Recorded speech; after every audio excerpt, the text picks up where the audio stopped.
स्वागत है आपके अपने चैनल पर। तो हम लोग जो अपनी सीरीज जो चला रहे हैं, जिसमें आपने पिछले सीरीज में आपने देखा कि मैंने आपको बताया था कि मगध का उत्कर्ष कैसे हुआ। ठीक है। तो 16 महाजनपद थे और 16 महाजनपद में सिर्फ मगध ही प्रोमिनेंट हुआ। ठीक है। और मगध ने ही पूरे भारत पर अपना जो है साम्राज्य स्थापित किया। ठीक है। तो इसी क्रम में जब मगध साम्राज्य का स्थापना होती है तो उसी में आप सबसे पहला जो राजवंश पढ़ते हैं, उस राजवंश का नाम था हर्यक वंश। हर्यक वंश के बाद शिशुनाग वंश आता है। शिशुनाग वंश के समाप्ति होने के बाद फिर आता है नंद वंश। और नंद वंश में मैंने पिछले ही वीडियो में आपको बताया था कि उसमें जो घनानंद थे, घनानंद के ही टाइम पीरियड में सिकंदर का आक्रमण होता है।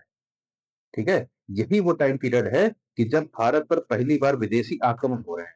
और विदेशी आक्रमण के तौर पर सबसे पहली बार ईरानियों का आक्रमण हुआ। ईरानियों के आक्रमण के द्वारा खरोष्ठी लिपि भारत में इंट्रोड्यूस हुई।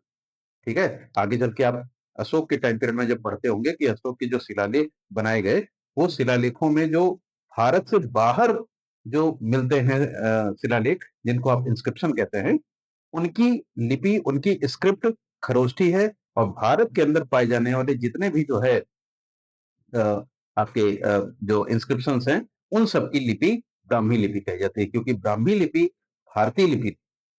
ठीक है। तो इसी क्रम में जब हम आगे बढ़ते हैं तो मगध का उत्कर्ष हो गया। अब मगध के उत्कर्ष के बाद यहां से जो कहानी आगे बढ़ी, तो उसमें क्या हुआ कि मैंने आपको बताया कि हर्यक वंश से शेषनाग वंश, नंद वंश के बाद फिर यहीं पर शुरुआत हो जाती है किसकी? मगध साम्राज्य में मौर्य वंश की। और मौर्य वंश की जब शुरुआत होती है तो इसी को सबसे ज्यादा, यानी दूसरी भाषा में मैं आपसे कहूं तो पूरे प्राचीन भारत का सबसे सेंट्रलाइज्ड अगर कोई एम्पायर था तो वो है मगध एम्पायर। ठीक है। और मगध एम्पायर में ही जो शुरुआत होती है, जो जिस राजा ने शुरुआत की, उनका नाम था चंद्रगुप्त मौर्य।